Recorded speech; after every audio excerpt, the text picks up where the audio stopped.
Trump के खिलाफ Donald की बगावत। आप देख रहे हैं कच्चा चिट्ठा, मैं हूं आपके साथ जसप्रीत कौर। डोनाल्ड ट्रंप ने पुतिन को युद्ध लड़ने का पूरा लाइसेंस दे दिया है, या कहें कि यूक्रेन की तबाही पर आंख बंद कर ली है। यही वजह है कि यूरोप अब बागी हो गया है। ट्रंप को सबसे बड़ा चैलेंज यूरोप का डोनाल्ड दे रहा है। डोनाल्ड ट्रंप की लाख कोशिशों के बाद पुतिन को कौन सा डोनाल्ड चुनौती दे रहा है, यह देखकर पूरा रूस हैरान है।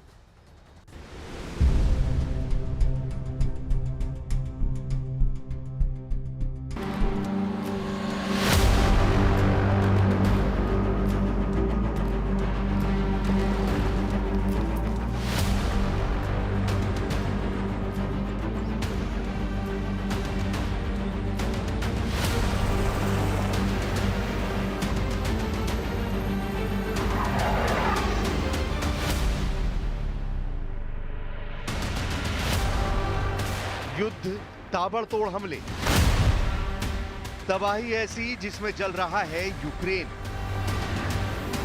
झुलस रहा है रूस का कुर्स्क।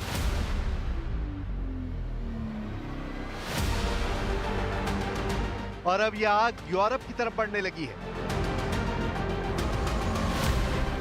यूक्रेन को बचाने के लिए अब ब्रिटेन ने ऐसे धमाकों की गारंटी दी है। यह है ब्रिटेन का आर्टियस ड्रोन। इस ड्रोन के साथ ब्रिटेन रूस की टैंक पावर को रोकना चाहता है।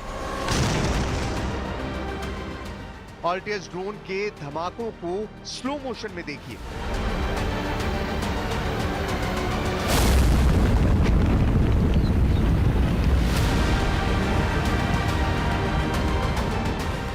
आपको इस हथियार की खतरनाक चाल का अंदाजा लग जाएगा। इसका वॉरहेड कैसे एक बख्तरबंद गाड़ी को भेद सकता है। यहां होने वाले धमाके इसकी सिर्फ एक मिसाल है। धमाके ऐसे जो पुतिन को सोचने पर मजबूर कर देंगे कि यूक्रेन से आगे बढ़ा जाए या फिर नहीं। ये ड्रोन हेलीकॉप्टर से भी लॉन्च किया जाता है।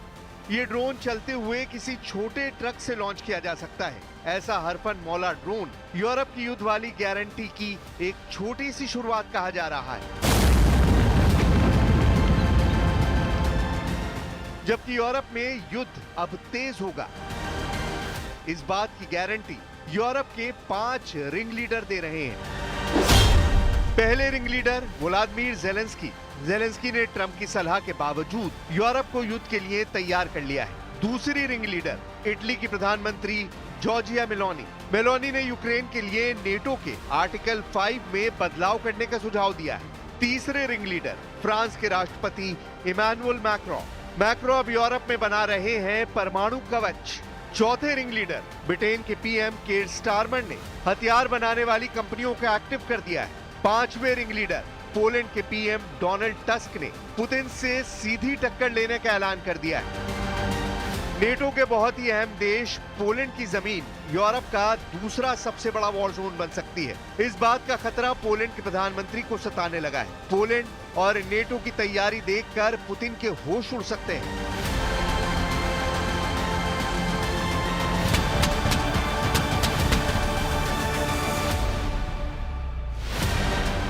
यहां युद्ध हुआ तो समझ लीजिए कि ट्रंप और पुतिन दोनों मुश्किल में पड़ सकते हैं। एक तरफ डोनाल्ड ट्रंप है और दूसरी तरफ डोनाल्ड टस्क। ट्रंप अमेरिका के राष्ट्रपति और टस्क पोलैंड के प्रधानमंत्री। डोनाल्ड टस्क ने इस वक्त डोनाल्ड ट्रंप ही नहीं, पुतिन के लिए तनाव का लेवल कई गुना बढ़ा दिया है। यूक्रेन के बाद नेटो के लिए पोलैंड बड़ा मोर्चा बन सकता है। इस बात का एहसास पोलैंड के प्रधानमंत्री डोनाल्ड टस्क को हो गया है। इसलिए उन्होंने पोलैंड में युद्ध की बड़ी तैयारी कर ली है। पोलैंड के प्रधानमंत्री डोनाल्ड टस्क ने संसद में क्या बताया, बहुत गौर से समझिए। पोलैंड में हर पुरुष को सेना की ट्रेनिंग दी जाएगी। पोलैंड की सेना में 2 लाख सैनिक हैं। अब इसकी तादाद 5 लाख तक करने का इरादा है। पोलैंड का रक्षा बजट 5% तक बढ़ाया जाएगा। Ja będę rekomendował opinię pozytywną, aby Polska wycofała się z konwencji ottawskiej. i być może z konwencji dublińskiej. Mówię tu o minach przeciwpiechotnych i broni kasetowej. Nie ma się co oszukiwać. क्या Poland का plan Putin के खिलाफ NATO का सबसे बड़ा पलटवार कहा जाएगा? पुतिन को पोलैंड का सबसे बड़ा चैलेंज आपको हैरान कर सकता है। पुतिन ने जब पूर्वी यूक्रेन को अपने कब्जे में लिया हुआ है, तब नेटो की फोर्स को साफ लग रहा है कि पुतिन का अगला टारगेट यूक्रेन के बाद पोलैंड बन सकता है। यही वजह है कि पोलैंड की फोर्स हाई अलर्ट पर है और अब वहां के पीएम डोनाल्ड टस्क ने सेना की तादाद बढ़ाने का फैसला लिया है। पोलैंड की आबादी 3.5 करोड़ से ज्यादा है और इसमें 18 साल से ऊपर हर पुरुष को मिलिट्री ट्रेनिंग का मतलब है एक बहुत बड़ी सेना। अगर पोलैंड के प्रधानमंत्री डोनाल्ड टस्क का प्लान ट्रैक पर रहा तो 1.5 करोड़ से ऊपर की आबादी को मिलिट्री ट्रेनिंग दी जाएगी। सवाल है कि क्या ये मुमकिन है? क्या पोलैंड अब आर या पार वाले युद्ध की तैयारी कर रहा है? पुतिन ने 2024 में एक इंटरव्यू में पोलैंड को टारगेट किया था। तब उन्होंने कहा था कि अगर पोलैंड की सेना यूक्रेन में घुसी तो कभी वापस नहीं जाएगी।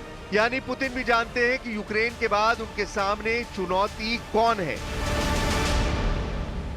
Еще до госпереворота присутствовали, а после госпереворота их количество кратно увеличилось. Сейчас присутствуют и впрямую в виде советников, присутствуют в виде... पुतिन की इस बात ने पोलैंड के इरादों को और मजबूत कर दिया है। यही वजह है कि रूस को बड़ी टक्कर देना चाहता है पोलैंड। संयुक्त राष्ट्र में पोलैंड के राष्ट्रपति ने पुतिन को ललकारा है। कहा है कि अगर शांति चाहिए तो वो ताकत के जरिए ही मिलेगी। यानी पोलैंड अब यूरोप की सेना को एकजुट होने की सलाह दे रहा है और उसके युद्ध वाले तेवर साफ साफ नजर आ रहे हैं। Today I would add that peace can only be defended if it is backed by the real force capable of deterring a potential aggressor. On the other hand, if a war could not be prevented, restoring peace requires justice as well as force. This is because only a just peace can be lasting. Poland की तैयारी रक्षा budget 5% करने की है। यानी Poland की military बहुत मजबूत होने वाली है। पोलैंड अमेरिका से 250 एब्राम्स टैंक ले रहा है, यानी दुनिया का बेहतरीन टैंक। हालांकि यूक्रेन में ये फेल साबित हुआ है। पोलैंड अमेरिका से 32 F-35 स्टेल्थ फाइटर जेट खरीद रहा है जो रडार में पकड़ में नहीं आते। इसके अलावा 96 अपाचे हेलीकॉप्टर भी इसकी शॉपिंग लिस्ट में है जो रूस की टैंक पावर को खदेड़ने के लिए खरीदे जा रहे हैं। पोलैंड ने दक्षिण कोरिया से K2 टैंक और FA-50 फाइटर जेट भी खरीदने की तैयारी की है। यानी यूक्रेन के बाद पुतिन का गुस्सा अगर पोलैंड पर टूटा तो डोनाल्ड टस्क पूरी ताकत से जवाब देने के लिए तैयार होंगे। यही वजह है कि पोलैंड के तेवर देखकर अब पूरे यूरोप का हौसला भी बढ़ने लगा है। पुतिन से लड़ने के लिए जर्मनी भी तैयार हो रहा है। पोलैंड की तरह जर्मनी ने भी आम आदमी को मिलिट्री ट्रेनिंग दी जा रही है। अभी जर्मनी के पास 1,80,000 सैनिक है और 2031 तक वो ये तादाद 2 लाख से ज्यादा करना चाहता है। जबकि रिजर्व सैनिकों की तादाद भी 60,000 से बढ़ाकर करीब 2 लाख करने की तैयारी है।